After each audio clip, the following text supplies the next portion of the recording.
were there any steps where you all saw opportunities um for a small group in the lesson?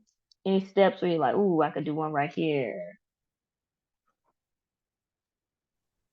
I said, knowing my kids this year, that I was most likely going to have to reteach counting by tens to a lot of them, like starting on 38 and counting by tens, starting on 27 and counting by tens, Mm-hmm. because it's going to be a struggle. Mm-hmm. We have, We also said like however they need to count. So like there are going to be those kids that are able to jump by the larger numbers, but then there's also going to be those kids that need to sit there and they need to count by one and just going like they're still addressing the standard and the goal of the Mm-hmm. lesson just in a Mm-hmm. different way. So some kids might be able to be pushed a little bit further and jump by larger numbers, and then some need that. Mm-hmm. Yeah. Yeah. Oh, someone said Count Around is a great game. Okay. Um, okay.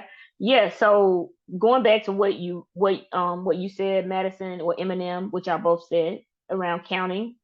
Um, I thought the same thing. I was like, some people are gonna count by one. I mean, the headline for the lesson is efficiency. Like I could count by one, but you really gonna count a million by ones? Really? You gonna do that? So they actually I thought it's step 11 was a good place to do it. They provided some strategies that was already in there. I was like, oh, it's already there. So because they were like students can continue to count by ones, but you can like have them like circle the 10 and circle those. I thought that was cool. So I said I was gonna pull a small group and I was just gonna pick some numbers. I was gonna start with smaller numbers and then build out to the more build out to the larger numbers. Was the strategies I'm gonna take. But I think I'm gonna steal Claire's strategy too, with maybe having some manipulatives to for them to kind of see and know where it is in the scenario. So that was something I was thinking about as well.